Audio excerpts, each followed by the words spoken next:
News top 9 ಗೆ ಸ್ವಾಗತ. ನಾನು ಸೌಮ್ಯ ಹೆಗಡೆ. ಕೈ ದಳ ಕಿತ್ತಾಟ, ಬಿಜೆಪಿಗೆ ಒಲಿದ ಮೈಸೂರು ಮೇಯರ್ ಪಟ್ಟ. ಅಧಿಕಾರ ಕೈ ತಪ್ತಾ ಇದ್ದಂತೆ ಪರ ವಿರೋಧದ ಪ್ರೊಟೆಸ್ಟ್. ತಾಲಿಬಾನ್ ಕಪಿ ಮುಷ್ಟಿಯಲ್ಲಿರೋ ಆಫ್ಘನ್ನಲ್ಲಿ ಶರಿಯಾ ಸಂವಿಧಾನ ಸಕ್ಸಸ್ ಆಗುತ್ತಾ? ಪಂಜಶೀರ್ ತಾಲಿಬಾನ್ ನಡುವಿನ ಸಂಧಾನ.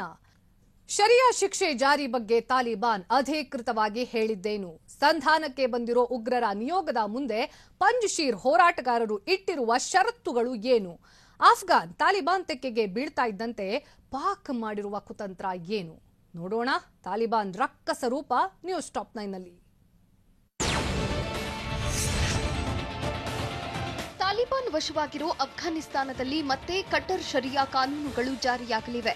ಅಫ್ಘಾನಿಸ್ತಾನದಲ್ಲಿ ಶರಿಯಾ ಶಿಕ್ಷೆ ಜಾರಿಗೊಳಿಸುತ್ತೇವೆ ಅಂತ ತಾಲಿಬಾನ್ ಮೊಟ್ಟಮೊದಲ ಬಾರಿಗೆ ಅಧಿಕೃತ ಘೋಷಣೆ ಮಾಡಿದೆ. ಸಂಪೂರ್ಣ ತನಿಖೆಯ ಬಳಿಕ ಶರಿಯಾ ಶಿಕ್ಷೆ ಜಾರಿಗೊಳಿಸುತ್ತೇವೆ ಎಂದು ತಾಲಿಬಾನ್ ವಕ್ತಾರ ಜಬೀಬುಲ್ಲಾ ಮುಜಾಹಿದ್ ಹೇಳಿದ್ದಾನೆ.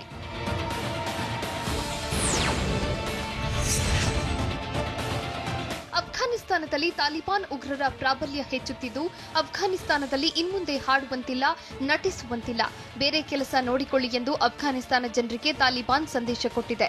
ಶರಿಯಾಗಿ ವೃತ್ತಿ ವಿರುದ್ಧವಾಗಿದ್ರೆ ಬೇರೆ ವೃತ್ತಿಗೆ ಶಿಫ್ಟ್ ಆಗಿ ಎಂದು ತಾಲಿಬಾನ್ ವಕ್ತಾರ ಜಬೀಬುಲ್ಲಾ ಮುಜಾಹಿದ್ ಎಚ್ಚರಿಕೆ ನೀಡಿದ್ದಾನೆ.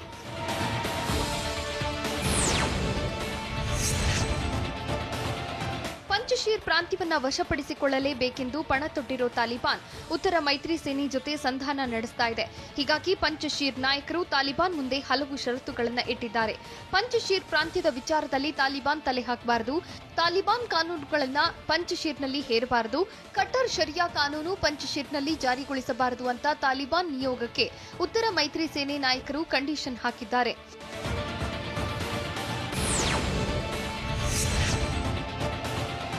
ತಾಲಿಬಾನ್ ನಿಯೋಗದ ಮುಂದೆ ಅಹ್ಮದ್ ಮಸೂದ್ ನೇತೃತ್ವದ ಉತ್ತರ ಮೈತ್ರಿ ಸೇನೆ ನಾಯಕರು ಮತ್ತಷ್ಟು ಷರತ್ತುಗಳನ್ನು ಹಾಕಿದ್ದಾರೆ.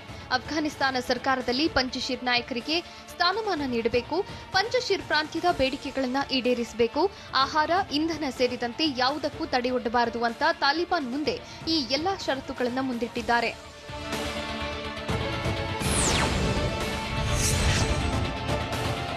ತಾಲಿಬಾನ್ ಹಾಗೂ ಉತ್ತರ ಮೈತ್ರಿ ಸೇನೆ ನಡುವಿನ ಸಂಧಾನ ವಿಫಲವಾದರೆ ಅಫ್ಘಾನಿಸ್ತಾನದ ಪಂಜಶೀರ್ ಪ್ರಾಂತ್ಯ ಘೋರ ರಕ್ತಪಾತಕ್ಕೆ ಸಾಕ್ಷಿಯಾಗಲಿದೆ.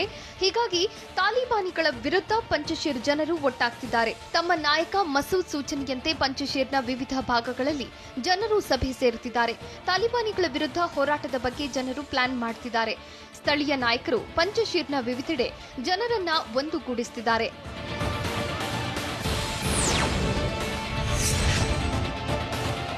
ತಾಲಿಬಾನಿಗಳ ದರ್ಬಾರ್ನಿಂದ ಅಫ್ಘಾನಿಸ್ತಾನದಲ್ಲಿ ಅಫ್ಘಾನ್ ಸಿಖ್ಖರು, ಹಿಂದೂಗಳು ಸಿಲುಕಿ ನರಳಾಡ್ತಿದ್ದಾರೆ. ಏರ್ಲಿಫ್ಟ್ ಬಳಿಕವೂ ಕಾಬೂಲ್ನಲ್ಲಿ ಹಿಂದೂಗಳು, ಸಿಖ್ಖರು ಸಿಲುಕಿದ್ದಾರೆ. ಕಾಬೂಲ್ನಲ್ಲಿ ಸುಮಾರು 200ಕ್ಕೂ ಹೆಚ್ಚು ಅಫ್ಘಾನ್ ಸಿಖ್ಖರು, ಹಿಂದೂಗಳಿದ್ದು ಪರದಾಡುತ್ತಿದ್ದಾರೆ.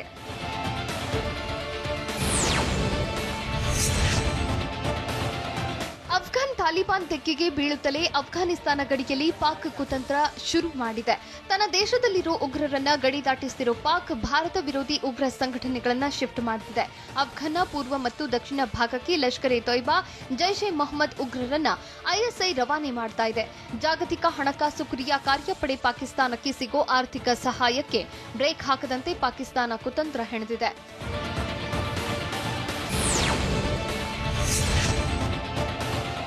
ಅಫ್ಘಾನಿಸ್ತಾನವನ್ನ ವಶಕ್ಕೆ ಪಡೆದಿರೋ ತಾಲಿಬಾನ್ ಉಗ್ರರು ಚೀನಿ ತಾಲಿಬಾನಿ ಭಾಯ್ ಭಾಯ್ ಅಂದಿದ್ದಾರೆ. ಚೀನಾ ಜೊತೆ ದೋಸ್ತಿ ಮುಂದುವರಿಸುವುದಾಗಿ ತಾಲಿಬಾನಿಗಳು ಹೇಳಿದ್ದಾರೆ. ಚೀನಾ ಒಳ್ಳೆಯ ನೆರೆಹೊರೆಯ ದೇಶ ಎಂದಿರೋ ತಾಲಿಬಾನ್ ಚೀನಾ ಜೊತೆ ಉತ್ತಮ ಸಂಬಂಧ ಹೊಂದುತ್ತೇವೆ ಎಂದು ಹೇಳಿದೆ. ಇದೇ ವೇಳೆ ಪಾಶ್ಚಾತ್ಯ ರಾಷ್ಟ್ರಗಳಿಗೆ ಉಗ್ರರು ವಾರ್ನಿಂಗ್ ನೀಡಿದ್ದು ಚೀನಾ ಜೊತೆ ಫ್ರೆಂಡ್ಶಿಪ್ ಮುಂದುವರಿಸಿದ್ದಾರೆ. ಹೀಗಾಗಿ ಚೀನಾ ಉಗ್ರ ಪೋಷಕ ದೇಶವಾಗುತ್ತಾ ಅನ್ನೋ ಭೀತಿ ಕಾಡ್ತಾ ಇದೆ.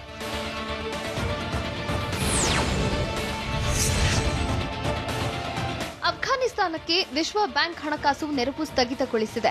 ಈಗಾಗಲೇ ಐಎಂಎಫ್ ಹಣಕಾಸು ನೆರವು ಸ್ಥಗಿತಗೊಳಿಸಿದೆ. ಅಲ್ಲದೆ ಅಫ್ಘಾನಿಸ್ತಾನದ ಹಣ ಅಮೆರಿಕದ ಬ್ಯಾಂಕ್ಗಳಲ್ಲಿ ಜಪ್ತಿಯಾಗಿದೆ. ಇದೀಗ ವಿಶ್ವ ಬ್ಯಾಂಕ್ ಕೂಡ ನೆರವು ಸ್ಥಗಿತಗೊಳಿಸಿದ್ದು ತಾಲಿಬಾನಿಗಳು ಈಗ ಹಣ ಇಲ್ಲದೆ ಪರದಾಡುವ ಸ್ಥಿತಿ ನಿರ್ಮಾಣವಾಗಿದೆ. ಇನ್ನು ತಾಲಿಬಾನಿಗಳ ಮೇಲೆ ಮತ್ತಷ್ಟು ನಿರ್ಬಂಧ ಬೀಳಲಿದೆ. ತಾಲಿಬಾನಿಗಳ ಮೇಲೆ ನಿರ್ಬಂಧ ಹೇರಲು ವಿಶ್ವ ನಾಯಕರು ಒತ್ತಾಯಿಸಿದ್ದು ಎಲ್ಲಾ ರೀತಿಯ ನಿರ್ಬಂಧ ಹೇರಲು ಮಾಸ್ಟರ್ ಪ್ಲಾನ್ ಮಾಡಲಾಗುತ್ತಿದೆ. ತಾಲಿಬಾನ್ ವಿರುದ್ಧ ಪಂಜಶೇರ್ಗಳು ಮಾಡಿರೋ ಶಪಥ ಏನು? ಸಂಧಾನಕ್ಕೆ ಬಂದ ತಾಲಿಬಾನ್ ನಿಯೋಗದ ಮುಂದೆ ಉತ್ತರ ಮೈತ್ರಿ ಸೇನೆ ಏನಂತ ಬೇಡಿಕೆಗಳನ್ನ ಇಡಲಿದೆ? ಮಾತುಕತೆ ಅಂತಾನೆ ಉಗ್ರರ ರವಾನೆ ಮಾಡ್ತಾ ಇರೋದು ಯಾಕೆ ತಾಲಿಬಾನ್? ನೋಡೋಣ ಪಂಜ್ ಶೇರ್ ಕದನ ನ್ಯೂಸ್ ಟಾಪ್ 9 ನಲ್ಲಿ. ಅಫ್ಘಾನಿಸ್ತಾನವನ್ನ ಕಬ್ಜಾ ಮಾಡಿಕೊಂಡಿರುವಂತಹ ತಾಲಿಬಾನ್ ಉಗ್ರರಿಗೆ ಪಂಜೀರ್ ಪ್ರಾಂತ್ಯ ಕೈಗೆಟುಕ್ತಾ ಇಲ್ಲ. ಪಂಜೀರ್ ರಕ್ಷಣೆಗಾಗಿ ಹಗಲು ರಾತ್ರಿ ಹೋರಾಟ ಮಾಡ್ತಿದ್ದು ತಾಲಿಬಾನಿಗಳನ್ನ ಮಣಿಸುವುದಕ್ಕೆ ಉತ್ತರ ಮೈತ್ರಿ ಸೇನೆ ಶಪಥ ಮಾಡಿದೆ. ಪಂಜೀರ್ ರಸ್ತೆಗಳಲ್ಲಿ, ಕಣಿವೆಯಲ್ಲಿ, ಬೆಟ್ಟದಲ್ಲಿ ಸೇನಾಪಡೆ ಕಾವಲು ಕಾಯ್ತಾ ಇದ್ದು ಅತ್ಯಾಧುನಿಕ ಶಸ್ತ್ರಾಸ್ತ್ರಗಳೊಂದಿಗೆ ದಾಳಿಗೆ ಸಜ್ಜಾಗಿದ್ದಾರೆ.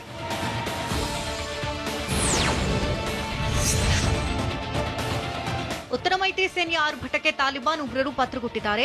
ನಿನ್ನೆ 35 ತಾಲಿಬಾನಿಗಳನ್ನ ಉತ್ತರ ಮೈತ್ರಿ ಸೇನೆ ಹೊಡೆದುರುಳಿಸಿತು.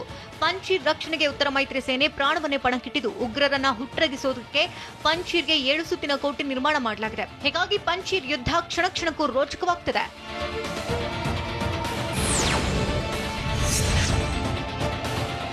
ಅಫ್ಘಾನಿಸ್ತಾನವನ್ನ ಕೈವಶ ಮಾಡಿಕೊಂಡಿರುವಂತಹ ತಾಲಿಬಾನ್ ಉಗ್ರರು ಇದೀಗ ಪಂಜೀರ್ ಮೇಲೆ ಕಣ್ಣಿಟ್ಟಿದ್ದಾರೆ. ಅಹ್ಮದ್ ಮಸೂದ್, ಅಮರುಲ್ಲಾ ಸಲೆ ನೇತೃತ್ವದಲ್ಲಿ ಪಂಜೀರ್ನಲ್ಲಿ ಹೋರಾಟ ಮಾಡಲಾಗ್ತಾ ಇದೆ. ಹೀಗಾಗಿ ತಾಲಿಬಾನ್ ಸಂಧಾನಕ್ಕೆ ಮುಂದಾಗಿದೆ.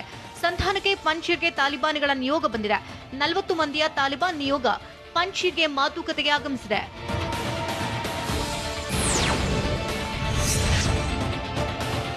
ಪಂಜೀರ್ ಪ್ರಾಂತ್ಯವನ್ನ ವಶಪಡಿಸಿಕೊಳ್ಳಲೇಬೇಕು ಅಂತ ತಾಲಿಬಾನ್ ಪ್ಲಾನ್ ಮಾಡ್ತಿದೆ. ಆದರೆ ಪಂಜೀರ್ಗೆ ಬಂದಿರುವಂತಹ ತಾಲಿಬಾನ್ ಉಗ್ರರ ನಿಯೋಗದ ಮುಂದೆ ಉತ್ತರ ಮೈತ್ರಿ ಸೇನೆ ಸಂಧಾನ ಇಲ್ಲವೇ ಯುದ್ಧ ಅಂತ 2 ಆಯ್ಕೆಯನ್ನ ಮುಂದಿಟ್ಟಿದೆ. ತಾಲಿಬಾನ್ ಪಂಜೀರ್ ಪ್ರಾಂತ್ಯದ ಬೇಡಿಕೆ ಒಪ್ಪಿಕೊಳ್ಳಬೇಕು, ಇಲ್ಲದೆ ಯುದ್ಧ ಮಾಡಬೇಕು ಅಂತ ತಿಳಿಸಿದೆ. ಹೀಗಾಗಿ ಪಂಜೀರ್ ಮತ್ತು ತಾಲಿಬಾನ್ ಸಂಧಾನ ಸಭೆ ಕುತೂಹಲ ಮೂಡಿಸಿದೆ.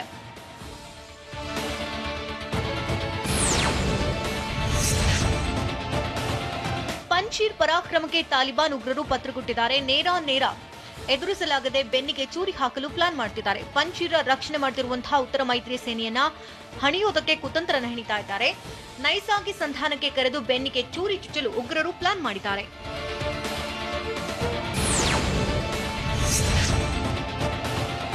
ಪಂಜೀರ್ ಹೋರಾಟಗಾರರನ್ನ ತಾಲಿಬಾನ್ ಕಾಬೂಲ್ಗೆ ಕರೆದಿದೆ. ನಮ್ಮ ಗುರಿ ಒಂದೇ, ಹೆದರಬೇಡಿ, ಹೋರಾಟ ಬೇಡ ಅಂತ ಮನವಿ ಮಾಡಿದ್ದು ಪಂಜೀರ್ ಪ್ರಾಂತ್ಯದ ನಾಯಕರಿಗೆ ತಾಲಿಬಾನ್ ವಕ್ತಾರ ಕರೆ ಮಾಡಿದ್ದಾನೆ. ಕಾಬೂಲ್ಗೆ ಬನ್ನಿ ಮಾತನಾಡೋಣ ಅಂತ ತಾಲಿಬಾನ್ ವಕ್ತಾರ ತಿಳಿಸಿದ್ದಾನೆ. ಉಗ್ರರ ನೆತ್ತರು ಹರಿದ ಮೇಲೆ ತಾಲಿಬಾನಿಗಳಿಗೂ ಪ್ರಾಣ ಭಯ ಬಂದಂತೆ ಕಾಣ್ತಿದೆ.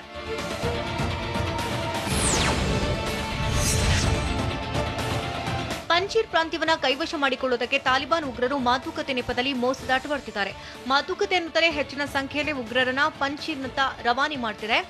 ಸಂಧಾನ ಅನ್ನುತ್ತಲೇ ಪಂಜೀರ್ ಪ್ರಾಂತ್ಯವನ್ನ ತಾಲಿಬಾನ್ ಸುತ್ತುವರೆದಿದ್ದು ಅಮೆರಿಕ ಸೇನೆಯ ಶಸ್ತ್ರಾಸ್ತ್ರ ವಾಹನಗಳ ಸಮೇತ ಪಂಜೀರ್ನತ್ತ ಉಗ್ರರು ಬರ್ತಿದ್ದಾರೆ.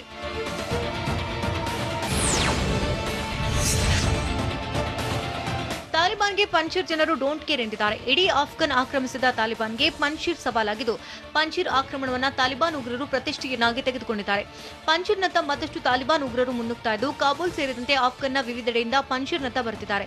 ಉತ್ತರ ಮೈತ್ರಿ ಸೇನೆ ಎದುರಿಸಲು ಹೆಚ್ಚಿನ ಸಂಖ್ಯೆಯ ಉಗ್ರರ ರವಾನೆ ಮಾಡಿದ್ದು ಪಂಜೀರ್ ಸೇನೆಯ ಕೌಂಟರ್ ಅಟ್ಯಾಕ್ ಬಳಿಕ ತಾಲಿಬಾನ್ ಅಲರ್ಟ್ ಆಗಿದೆ.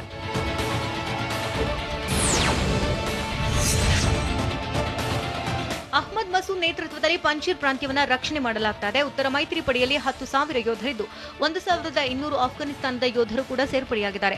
ಒಟ್ಟು 11,200 ಯೋಧರು ತಾಲಿಬಾನ್ ವಿರುದ್ಧ ಹೋರಾಟ ಮಾಡ್ತಿದ್ದು ಹೋರಾಟಕ್ಕೆ ಪಂಜೀರ್ ಜನರು ಕೂಡ ಸಾಥ್ ಕೊಡ್ತಿದ್ದಾರೆ. ಮಕ್ಕಳು, ಮಹಿಳೆಯರು ಕೈಗೆ ಗನ್ನೆತ್ಕೊಂಡಿದ್ದು ಅಹ್ಮದ್ ಮಸೂದ್, ಅಮರುಲ್ಲಾ ಸಲೆ ನೇತೃತ್ವದಲ್ಲಿ ಹೋರಾಡ್ತಿದ್ದಾರೆ. ಅಮೆರಿಕಕ್ಕೆ ತಾಲಿಬಾನಿಗಳು ಕೊಟ್ಟಿರುವ ನೇರ ವಾರ್ನಿಂಗ್ ಏನು? ಆಗಸ್ಟ್ 31ರ ಬಳಿಕ ಆಫ್ಘನ್ನಲ್ಲೇ ಇದ್ರೆ ಉಗ್ರ ನಿರ್ಧಾರ ಕೈಗೊಳ್ತಾರಾ? ದೇಶ ತೊರೆತಾ ಇರೋ ಆಫ್ಘನ್ನರಿಗೆ ತಾಲಿಬಾನ್ ಹಾಕಿರುವ ಧಮಕಿ ಏನು? ನೋಡೋಣ ಆಫ್ಘನ್ ಫೈಟ್ ನ್ಯೂಸ್ ಟಾಪ್ 9 ನಲ್ಲಿ. ದೇಶದಿಂದ ಸೇನೆ ಗಂಟು ಮೂಟೆ ಕಟ್ಟಲು ಅಮೆರಿಕಕ್ಕೆ ತಾಲಿಬಾನ್ ಉಗ್ರರು ನೇರ ಎಚ್ಚರಿಕೆ ಕೊಟ್ಟಿದ್ದಾರೆ. 20 ವರ್ಷಗಳ ಹಿಂದಿನ ಉಗ್ರರ ಜಿದ್ದು ಮತ್ತೆ ಸ್ಫೋಟಗೊಂಡಿದ್ದು ಅಮೆರಿಕ ಸೇನೆ ವಿರುದ್ಧ ತಾಲಿಬಾನ್ ಕೊತ ಕುದಿದಿದೆ. ಜನರನ್ನ ಏರ್ಲಿಫ್ಟ್ ಮಾಡ್ತಿರುವಂತಹ ಸೇನೆ ವಿರುದ್ಧ ಆಕ್ರೋಶ ಹೊರಹಾಕಿದ್ದು ವಿದೇಶಿ ಪಡೆಗಳು ಅಫ್ಘಾನಿಸ್ತಾನದಲ್ಲಿರಲು ಅವಕಾಶ ಕೊಡಲ್ಲ ಅಂತ ಹೇಳಿದ್ದಾರೆ.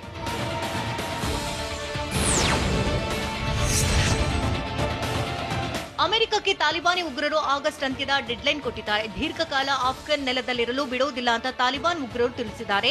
ಹೀಗಾಗಿ ಆಗಸ್ಟ್ 31ರ ಬಳಿಕವೂ ತೆರಳದಿದ್ರೆ ಉಗ್ರ ಕ್ರಮ ಕೈಗೊಳ್ಳುವ ಸಾಧ್ಯತೆ ಇದೆ. ಆಗಸ್ಟ್ 31ರ ಬಳಿಕವೂ ಆಫ್ಘನ್ನಲ್ಲಿದ್ರೆ ಅಮೆರಿಕ ಸೇನೆ ಮೇಲೆ ತಾಲಿಬಾನ್ ಉಗ್ರರು ದಾಳಿ ಮಾಡ್ತಾರೆ ಅಂತ ಹೇಳಲಾಗ್ತಿದೆ.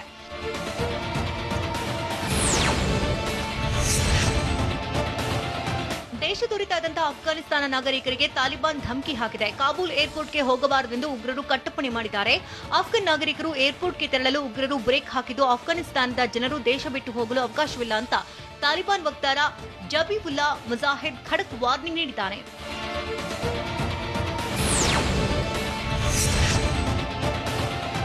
ಅಫ್ಘಾನರ ಮಹಾ ಏರ್ ಲಿಫ್ಟ್ ಕಂಡು ತಾಲಿಬಾನ್ ಉಗ್ರರು ಕೆರಳಿದಂತೆ ಕಾಣ್ತಾ ಇದೆ. ಕಾಬೂಲ್ ಏರ್ಪೋರ್ಟ್ಗೆ ತೆರಳೋ ರೋಡ್ಗಳು ಬ್ಲಾಕ್ ಮಾಡಿದ್ದು ಕೇವಲ ವಿದೇಶಿಗರು ಮಾತ್ರ ದೇಶ ಬಿಟ್ಟು ತೆರಳೋದಕ್ಕೆ ಅವಕಾಶ ನೀಡಿದ್ದಾರೆ. ಅಫ್ಘಾನಿಸ್ತಾನಿಯರು ದೇಶ ಬಿಟ್ಟು ಕದಲದಂತೆ ವಾರ್ನಿಂಗ್ ಕೊಟ್ಟಿದ್ದು ಅಫ್ಘಾನಿಸ್ತಾನದ ಪ್ರತಿಭೆಗಳ ಸಂಪತ್ತು ಉಳಿಸಿಕೊಳ್ಳುವುದಕ್ಕೆ ಯತ್ನಿಸುತ್ತಿದ್ದಾರೆ.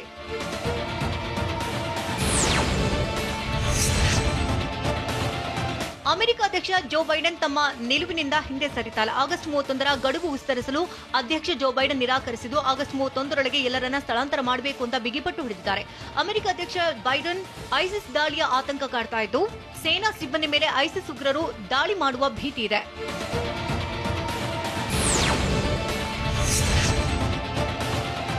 ಐಸಿಸ್ ದಾಳಿಯ ಭಯದಲ್ಲಿ ಶೀಘ್ರ ಜನರ ಸ್ಥಳಾಂತರಿಸಲು ಅಮೆರಿಕ ಅಧ್ಯಕ್ಷ ಜೋ ಬೈಡನ್ ಒತ್ತಾಯಿಸಿದ್ದಾರೆ. ಆದರೆ ಗಡುವು ವಿಸ್ತರಿಸಲು ಬೈಡನ್ಗೆ ಇಂಗ್ಲೆಂಡ್, ಜರ್ಮನಿ, ಫ್ರಾನ್ಸ್ ಮನವಿ ಮಾಡಿದೆ. ಹೀಗಾಗಿ ತಾಲಿಬಾನ್ ನಾಯಕರಲ್ಲಿ ಒಬ್ಬರಾದಂತಹ ಬರಾದರ್ ಜೊತೆ ರಹಸ್ಯ ಭೇಟಿ ಮಾಡಿ ಚರ್ಚೆ ಮಾಡಿದ್ದಾರೆ. ಬರಾದರ್ ಜೊತೆ ಸಿಐಎ ನಿರ್ದೇಶಕ ವಿಲಿಯಂ ಬರ್ನ್ಸ್ ರಹಸ್ಯ ಭೇಟಿ ಮಾಡಿದ್ದಾರೆ.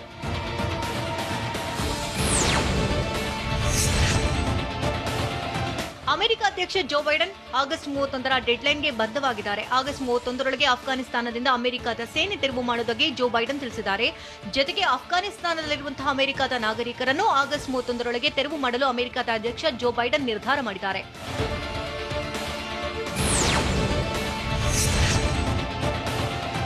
ಅಫ್ಘಾನಿಸ್ತಾನವನ್ನೇ ಕೈವಶ ಮಾಡಿಕೊಂಡಿರುವಂತಹ ತಾಲಿಬಾನ್ ಉಗ್ರರು ಪಂಜೀರ್ ವಶಕ್ಕೆ ಪಡೆಯುವುದಕ್ಕೆ ಇನ್ನಿಲ್ಲದ ಸಾಹಸ ಮಾಡುತ್ತಿದ್ದಾರೆ.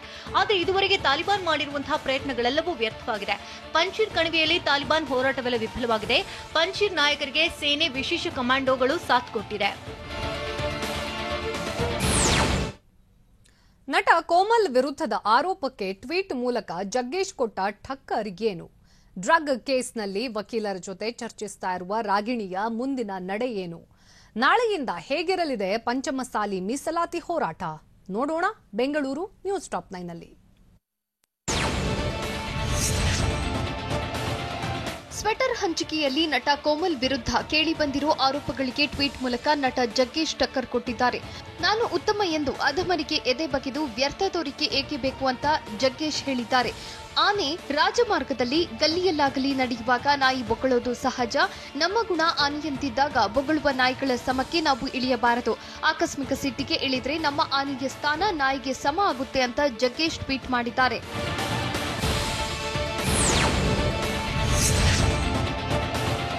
ಡ್ರಗ್ಸ್ ಕೇಸ್ ಸಂಬಂಧ ನಟಿಯರಾದ ರಾಗಿಣಿ ದ್ವಿವೇದಿ ಮತ್ತು ಸಂಜನಾ ಗಲ್ರಾನಿಗೆ ಮತ್ತೆ ಸಂಕಷ್ಟ ಎದುರಾಗಿದೆ.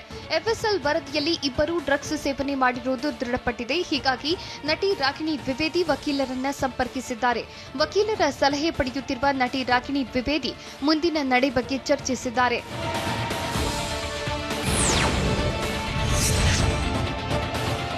ಪಂಚಮಸಾಲಿ ಸಮುದಾಯಕ್ಕೆ 2A ಮೀಸಲಾತಿಗೆ ಆಗ್ರಹಿಸಿ ಬಸವಜಯ ಮೃತ್ಯುಂಜಯ ಶ್ರೀ ನೇತೃತ್ವದಲ್ಲಿ ಮತ್ತೆ ಹೋರಾಟ ನಡೆಯಲಿದೆ. ನಾಳೆ ಮಲೆ ಮಹದೇಶ್ವರ ಬೆಟ್ಟದಿಂದ ಬೃಹತ್ ಪಾದಯಾತ್ರೆ ಶುರುವಾಗಲಿದ್ದು ಅಕ್ಟೋಬರ್ 1ರವರೆಗೆ ವಿಧಾನಸೌಧದವರೆಗೆ ಶ್ರೀಗಳ ನೇತೃತ್ವದಲ್ಲಿ ಪಾದಯಾತ್ರೆ ಸಾಗಲಿದೆ. ಬಿಎಸ್ವೈ ಸಿಎಂ ಆಗಿದ್ದಾಗ 6 ತಿಂಗಳ ಸಮಯಾವಕಾಶ ಪಡೆಯಲಾಗಿತ್ತು. ಇದೀಗ ಆ ಸಮಯ ಮುಗಿಯುತ್ತಾ ಬಂದಿರೋದ್ರಿಂದ ಮತ್ತೆ ಹೋರಾಟಕ್ಕೆ ಚುರುಕು ಮುಟ್ಟಿಸಲಿದ್ದಾರೆ.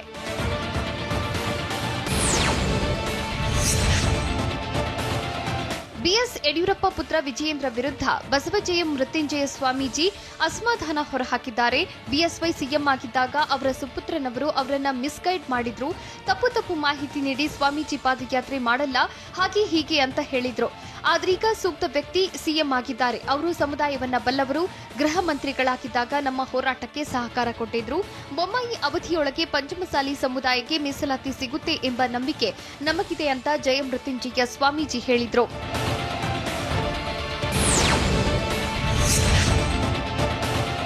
ಪಂಚಮಸಾಲಿ ಮೀಸಲಾತಿ ಹೋರಾಟದಲ್ಲಿ ಮಾಜಿ ಸಚಿವ ವಿನಯ್ ಕುಲಕರ್ಣಿ ಪಾಲ್ಗೊಂಡಿದ್ದಾರೆ. ಪಂಚಮಸಾಲಿ ಸಮುದಾಯಕ್ಕೆ 2A ಮೀಸಲಾತಿಗೆ ಆಗ್ರಹಿಸಿ ಬಸವಜಯ ಮೃತ್ಯುಂಜಯ ಶ್ರೀ ನೇತೃತ್ವದಲ್ಲಿ ನಾಳೆಯಿಂದ ಪಾದಯಾತ್ರೆ ಆರಂಭವಾಗಲಿದೆ. ಹೀಗಾಗಿ ಬೆಂಗಳೂರಿನ ಚಾಲುಕ್ಯ ಸರ್ಕಲ್ ಬಳಿ ಬಸವಜಯ ಮೃತ್ಯುಂಜಯ ಸ್ವಾಮೀಜಿ ಪುಷ್ಪಾರ್ಚನೆ ಮಾಡಿದ್ದು ಮಾಜಿ ಸಚಿವ ವಿನಯ್ ಕುಲಕರ್ಣಿ ಸಾಥ್ ನೀಡಿದ್ರು.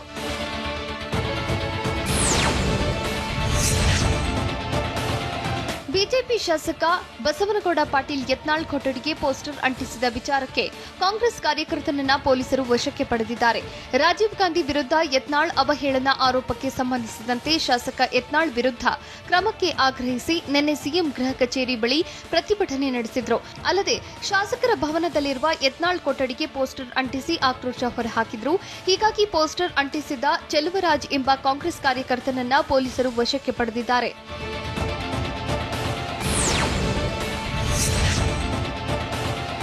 ಬೆಂಗಳೂರಿನ ಕೆಎಲ್ಇ ಕಾನೂನು ಕಾಲೇಜಿನ ಬಳಿ ಹೆಣ್ಣು ಶಿಶು ಪತ್ತೆಯಾಗಿದೆ. 2 ದಿನದ ಹೆಣ್ಣು ಶಿಶುವನ್ನ ಕಾಲೇಜಿನ ಮುಂಭಾಗ ಬಿಟ್ಟು ಹೋಗಿದ್ದು, ನವಜಾತ ಶಿಶುವಿಗೆ ವಾಣಿವಿಲಾಸ ಆಸ್ಪತ್ರೆಯಲ್ಲಿ ಆರೈಕೆ ಮಾಡಲಾಗುತ್ತಿದೆ. ನಿನ್ನೆ ರಾತ್ರಿ ಕಾಲೇಜು ವಿದ್ಯಾರ್ಥಿಗಳು ಓಡಾಡುತ್ತಿದ್ದಾಗ ಮಗು ಕಂಡಿದ್ದು ಪೊಲೀಸರಿಗೆ ಮಾಹಿತಿ ನೀಡಿದ್ದಾರೆ.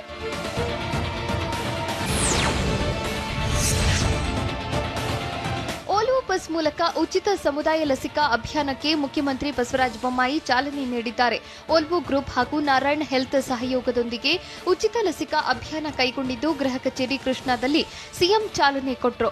ಇಂದು ಆನೇಕಲ್ ತಾಲೂಕಿನಲ್ಲಿ ಉಚಿತ ಲಸಿಕಾ ಅಭಿಯಾನ ನಡೆಯುತ್ತಿದೆ.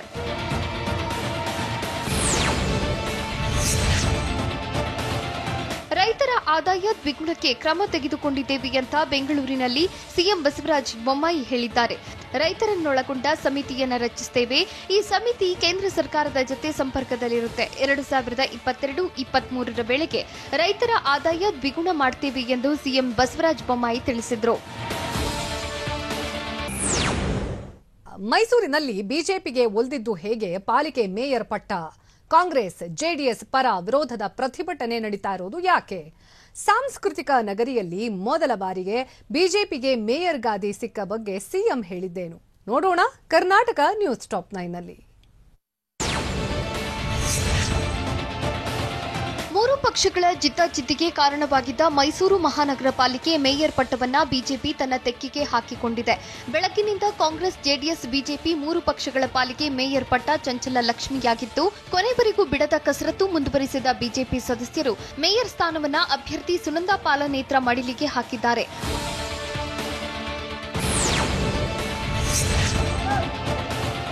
ಮೈಸೂರು ಮಹಾನಗರ ಪಾಲಿಕೆ ಮೇಯರ್ ಪಟ್ಟ ಬಿಜೆಪಿಗೆ ಒಲಿಯುತ್ತಿದ್ದಂತೆ ಸಿಎಂ ಬಸವರಾಜ ಬೊಮ್ಮಾಯಿ ಸಂತಸ ವ್ಯಕ್ತಪಡಿಸಿದ್ದಾರೆ. ಬಹಳ ವರ್ಷಗಳ ನಂತರ ಬಿಜೆಪಿಗೆ ಮೇಯರ್ ಸ್ಥಾನ ಸಿಕ್ಕಿದೆ. ಮೈಸೂರು ಮೇಯರ್ ಸುನಂದಾ ಪಾಲನೇತ್ರಾಗೆ ಅಭಿನಂದನೆ ತಿಳಿಸುತ್ತೇನೆ ಅಂತ ಸಿಎಂ ಬೊಮ್ಮಾಯಿ ಹರ್ಷ ವ್ಯಕ್ತಪಡಿಸಿದ್ದಾರೆ. ಮೈಸೂರು ಮಹಾನಗರ ಪಾಲಿಕೆ ಇತಿಹಾಸದಲ್ಲಿ ಮೊದಲ ಬಾರಿಗೆ ಬಿಜೆಪಿ ಮೇಯರ್ ಪಟ್ಟ ಅಲಂಕರಿಸಿದೆ.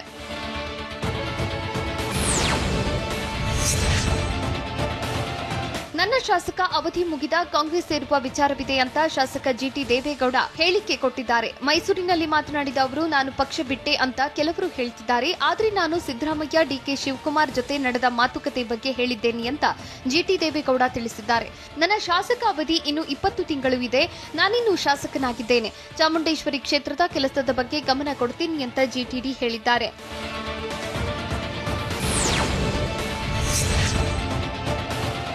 ರಾಜ್ಯದಲ್ಲಿ ಗಣೇಶೋತ್ಸವಕ್ಕೆ ಅವಕಾಶ ಮಾಡಿಕೊಡಬೇಕು ಅಂತ ಮೈಸೂರಿನಲ್ಲಿ ಬಿಜೆಪಿ ಸಂಸದ ಪ್ರತಾಪ್ ಸಿಂಹ ಆಗ್ರಹಿಸಿದ್ದಾರೆ.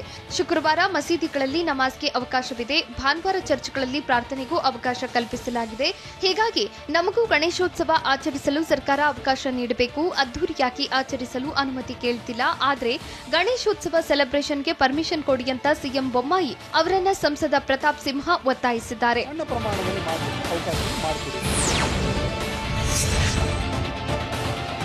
ಅಫ್ಘಾನಿಸ್ತಾನದಲ್ಲಿ ಸಿಲುಕಿದ್ದ ದಾವಣಗೆರೆ ಮೂಲದ ಸಾಫ್ಟ್ವೇರ್ ಇಂಜಿನಿಯರ್ ಒಬ್ಬ ತವರಿಗೆ ವಾಪಸ್ಸಾಗಿದ್ದಾನೆ. ದಾವಣಗೆರೆಯ ವಿವೇಕಾನಂದ ಬಡಾವಣೆಯ ನವೀನ್ ಅಫ್ಘಾನಿಸ್ತಾನದಲ್ಲಿದ್ದ. 6 ವರ್ಷದಿಂದ ಅಲ್ಲಿನ ರಕ್ಷಣಾ ಇಲಾಖೆಯ ಕಂಪ್ಯೂಟರ್ ವಿಂಗ್ನಲ್ಲಿ ಸೇವೆ ಸಲ್ಲಿಸ್ತಾ ಇದ್ದ. ಸದ್ಯ ನವೀನ್ ಅಫ್ಘಾನ್ನಿಂದ ಮರಳಿದ್ದು ಬೆಂಗಳೂರಿನಲ್ಲಿರೋ ಕುಟುಂಬಸ್ಥರ ಸಂತಸಕ್ಕೆ ಕಾರಣವಾಗಿದೆ.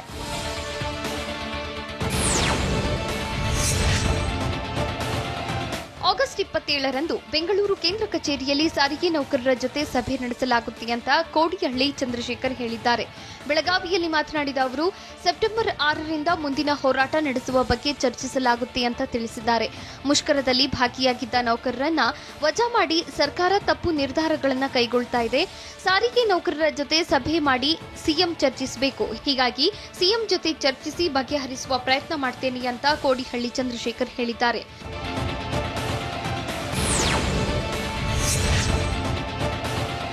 ಚಿಕ್ಕಬಳ್ಳಾಪುರ ತಾಲೂಕಿನ ನಂದಿಗಿರಿ ಧಾಮವನ್ನ 20 ದಿನ ಬಂದ್ ಮಾಡಲಾಗುತ್ತೆ ಅಂತ ಜಿಲ್ಲಾಧಿಕಾರಿ ಲತಾ ಆರ್ ಹೇಳಿದ್ದಾರೆ. ಗುಡ್ಡ ಕುಸಿತದಿಂದಾಗಿ ನಂದಿ ಬೆಟ್ಟಕ್ಕೆ ಸಂಪರ್ಕಿಸುವ ರಸ್ತೆ ಹಾಳಾಗಿದ್ದರಿಂದ ಡಿಸಿ ನಂದಿ ಹಿಲ್ಸ್ ಬಂದ್ ನಿರ್ಧಾರ ತೆಗೆದುಕೊಂಡಿದ್ದಾರೆ. ರಸ್ತೆ ಕಾಮಗಾರಿ ಮುಗಿಯುವವರೆಗೂ ಬೆಟ್ಟಕ್ಕೆ ಪ್ರವಾಸಿಗರಿಗೆ ಅವಕಾಶವಿಲ್ಲ ಅಂತಾನೂ ಡಿಸಿ ತಿಳಿಸಿದ್ದಾರೆ.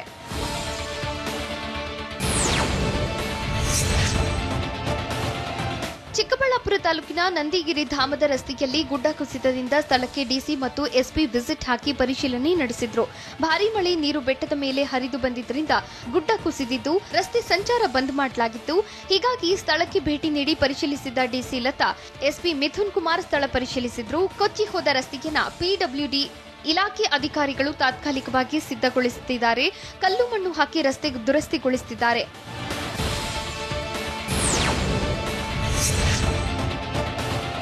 ಇನ್ನು ಚಿಕ್ಕಬಳ್ಳಾಪುರ ನಗರದಲ್ಲಿ ಮಳೆ ನೀರು ನುಗ್ಗಿದ್ದ ತಗ್ಗು ಪ್ರದೇಶಗಳಿಗೂ ಡಿಸಿ ಲತಾ ಭೇಟಿ ಕೊಟ್ಟಿದ್ರು. ಜೈಭೀಮ್ ಬಡಾವಣೆ, ಶಾಂತಿನಗರ, ಶನಿ ಮಹಾತ್ಮ ದೇವಸ್ಥಾನದ ಬಡಾವಣೆಗೆ ವಿಸಿಟ್ ಹಾಕಿ ಸ್ಥಳೀಯರು ಸಮಸ್ಯೆ ಆಲಿಸಿದ್ರು. ಜಲಾವೃತವಾದ ಮನೆಗಳ ಕುಟುಂಬಸ್ಥರಿಗೆ ಅಸಮಾಧಾನ ಹೇಳಿ ಸಮಸ್ಯೆ ಪರಿಹರಿಸುವ ಭರವಸೆ ನೀಡಿದ್ರು. ರಾತ್ರಿ ಸುರಿದ ಮಳೆ ನೀರು ತಗ್ಗಿನಲ್ಲಿದ್ದ ಮನೆಗಳಿಗೆ ನುಗ್ಗಿದ್ರಿಂದ ಬಟ್ಟೆ, ಆಹಾರ ಪದಾರ್ಥ ಸೇರಿ ಹಲವು ವಸ್ತುಗಳು ಹಾಳಾಗಿದ್ವು. ಇಂಗ್ಲೆಂಡ್ ವಿರುದ್ಧದ ಲೀಡ್ಸ್ ಟೆಸ್ಟ್ನಲ್ಲಿ ಹೇಗಿರಲಿದೆ ಟೀಂ ಇಂಡಿಯಾದ ಪ್ಲೇಯಿಂಗ್ 11? ಫಿಟ್ ಆಗಿರೋ ಶಾರ್ದೂಲ್ ಠಾಕೂರ್ಗೆ ಸಿಗುತ್ತಾ ಚಾನ್ಸ್? ಸಂಭಾವನೆ ಇಲ್ಲದೆ ಬಿಗ್ ಬಿ ಅಭಿನಯಿಸ್ತಾ ಇರುವ ಸಿನಿಮಾ ಯಾವುದು? ನೋಡೋಣ ಎಂಟರ್ಟೈನ್ಮೆಂಟ್ ನ್ಯೂಸ್ ಟಾಪ್ 9 ನಲ್ಲಿ. ಲಾರ್ಡ್ಸ್ನಲ್ಲಿ ಐತಿಹಾಸಿಕ ಗೆಲುವಿನ ಬಳಿಕ ಇದೀಗ ಟೀಂ ಇಂಡಿಯಾ 3ನೇ ಟೆಸ್ಟ್ ಪಂದ್ಯಕ್ಕೆ ಸಜ್ಜಾಗಿದೆ. ಕೆಲವೇ ಕ್ಷಣಗಳಲ್ಲಿ ಆರಂಭ ಆಗಲಿರುವಂತಹ ಲೀಡ್ಸ್ ಟೆಸ್ಟ್ ಪಂದ್ಯದಲ್ಲಿ ವಿರಾಟ್ ಕೊಹ್ಲಿ ಪಡೆ ಗೆಲುವು ದಾಖಲಿಸಿದರೆ ಸರಣಿ ಸೋಲಿನಿಂದ ಪಾರಾಗಬಹುದಾಗಿದೆ. ಮೊದಲ 2 ಪಂದ್ಯಗಳಲ್ಲಿ ಕಳಪೆ ಪ್ರದರ್ಶನ ನೀಡಿರುವಂತಹ ಇಂಗ್ಲೆಂಡ್ಗೆ ಪ್ಲೇಯಿಂಗ್ 11 ದೊಡ್ಡ ಚಿಂತೆಯಾಗಿದೆ.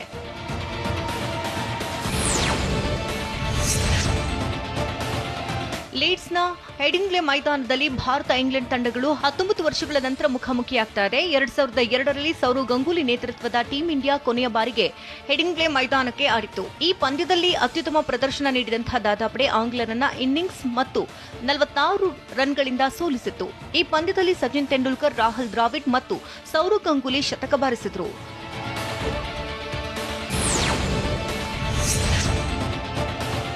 ಶಾರ್ದೂಲ್ ಠಾಕೂರ್ 3ನೇ ಟೆಸ್ಟ್ ಫಿಟ್ ಆಗಿದ್ದಾರೆ. ಮೊದಲ ಟೆಸ್ಟ್ನಲ್ಲಿ ಮೊಣಕಾಲು ಗಾಯಕ್ಕೆ ತುತ್ತಾಗಿದ್ದಂತಹ ಠಾಕೂರ್ ಇದೀಗ ಸಂಪೂರ್ಣವಾಗಿ ಗುಣಮುಖರಾಗಿದ್ದಾರೆ. ಆದರೂ ಲೀಡ್ಸ್ ಟೆಸ್ಟ್ ಪಂದ್ಯದಲ್ಲಿ ಶಾರ್ದೂಲ್ ಠಾಕೂರ್ಗೆ ಸ್ಥಾನ ಸಿಗೋ ಸಾಧ್ಯತೆ ಕಡಿಮೆ ಇಲ್ಲ. ಈ ಕುರಿತು ಉಪನಾಯಕ ಅಜಿಂಕ್ಯ ರಹಾನೆ ಮಾತನಾಡಿದ್ದು, ನಾವು ಯಾವ ಸಂಯೋಜನೆಯೊಂದಿಗೆ ಹೋಗ್ತಾ ಇದ್ದೇವೆ ಎಂಬುದನ್ನು ನೋಡಬೇಕು ಎಂದಿದ್ದಾರೆ.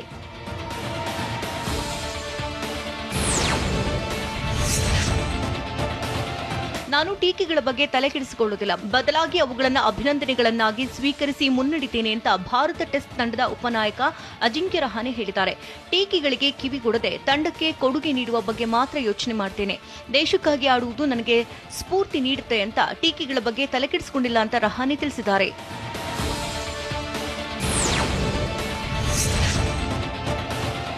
ಬಾಂಗ್ಲಾ ವಿರುದ್ಧದ ಸರಣಿಗೆ ಆಗಮಿಸಿರುವಂತಹ ನ್ಯೂಜಿಲೆಂಡ್ ತಂಡದ ಓಪನರ್ ಫಿನ್ ಅಲೆನ್ಗೆ ಕೊರೋನಾ ದೃಢಪಟ್ಟಿದೆ. ಇತ್ತೀಚೆಗೆ ಇಂಗ್ಲೆಂಡ್ನ ದಿ 100 ಟೂರ್ನಿಯಲ್ಲಿ ಪಾಲ್ಗೊಂಡಿದ್ದ ಫಿನ್ ಅಲೆನ್ ಢಾಕಾದಲ್ಲಿ ಟೆಸ್ಟ್ ಮಾಡಿಸಿದಾಗ ಪಾಸಿಟಿವ್ ರಿಪೋರ್ಟ್ ಬಂದಿದೆ. ಹೀಗಾಗಿ ಕಿವೀಸ್ ಓಪನರ್ ಅಲೆನ್ ಕ್ವಾರಂಟೈನ್ಗೆ ಒಳಗಾಗಿದ್ದಾರೆ. ಸೆಪ್ಟೆಂಬರ್ 1ರಿಂದ ನ್ಯೂಜಿಲೆಂಡ್ ಹಾಗೂ ಬಾಂಗ್ಲಾ T20 ಸರಣಿ ಆರಂಭಗೊಳ್ಳಲಿದೆ.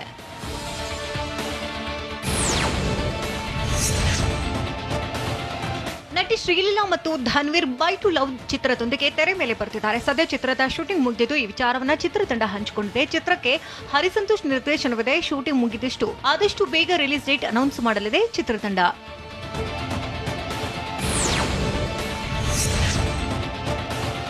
ನಟ ಅಮಿತಾಬ್ ಬಚ್ಚನ್ ಸದ್ಯ ಚಹರೆ ಸಿನಿಮಾದಲ್ಲಿ ಬ್ಯುಸಿಯಾಗಿದ್ದಾರೆ. ಈ ಚಿತ್ರದ ಬಗ್ಗೆ ಹೊಸ ಸುದ್ದಿಯೊಂದು ಹೊರಬಂದಿದೆ. ಈ ಚಿತ್ರಕ್ಕಾಗಿ ನಟ ಅಮಿತಾಬ್ ಬಚ್ಚನ್ ಸಂಭಾವನೆ ಪಡೆದಿರುವಂತೆ ಚಿತ್ರದ ಕಥೆ ಇಷ್ಟವಾದ ಕಾರಣ ಹಣ ಪಡೆಯದೆ ಅಮಿತಾಬ್ ಬಚ್ಚನ್ ಅಭಿನಯಿಸಿದ್ದಾರೆ. ಜೊತೆಗೆ ತಮ್ಮ ಖರ್ಚು ವೆಚ್ಚವನ್ನ ತಾವೇ ನೋಡಿಕೊಂಡಿದ್ದಾರಂತೆ.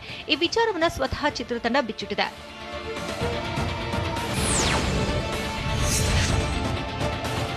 ನಟ ಕಿಚ್ಚ ಸುದೀಪ್ಗೆ ತಮಿಳು ನಿರ್ದೇಶಕ ವೆಂಕಟ್ ಪ್ರಭು ಆಕ್ಷನ್ ಕಟ್ ಹೇಳಲಿದ್ದಾರೆ. ವೆಂಕಟ್ ಪ್ರಭು ಸುದೀಪ್ರನ್ನ ಭೇಟಿ ಮಾಡಿದ್ದಾರೆ. ಜೊತೆಗೆ ಕಿಚ್ಚನ ಕೈಯಾರೆ ಮಾಡಿದ ತಿನಿಸನ್ನು ಸವಿದಿದ್ದಾರೆ. ಈ ವಿಚಾರವನ್ನ ಸಾಮಾಜಿಕ ಜಾಲತಾಣದಲ್ಲಿ ವೆಂಕಟ್ ಪ್ರಭು ಹಂಚಿಕೊಂಡಿದ್ದು, ಸುದೀಪ್ ಜೊತೆಗೆ ಸಿನಿಮಾ ಮಾಡಲು ಉತ್ಸುಕನಾಗಿದ್ದೇನೆ ಎಂದಿದ್ದಾರೆ.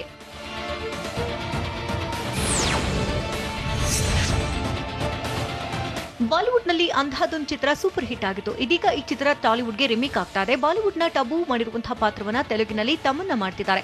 ಈ ಪಾತ್ರಕ್ಕೆ ತಮ್ಮನ್ನ ಸಂಭಾವನೆಯನ್ನ ಕಡಿಮೆ ಮಾಡಿಕೊಂಡಿದ್ದಾರಂತೆ. ಆಫರ್ ಬಂದಾಗ ಯೋಚನೆ ಮಾಡದೆ ಒಂದೇ ಮಾತಲ್ಲಿ ತಮ್ಮನ್ನ ಒಪ್ಪಿಕೊಂಡಿದ್ದಾರೆ. ಇದು ಈ ಹೊತ್ತಿನ ನ್ಯೂಸ್ ಟಾಪ್ 9. ನಿರಂತರ ಸುದ್ದಿಗಾಗಿ ನೋಡ್ತಾ ಇರಿ TV9.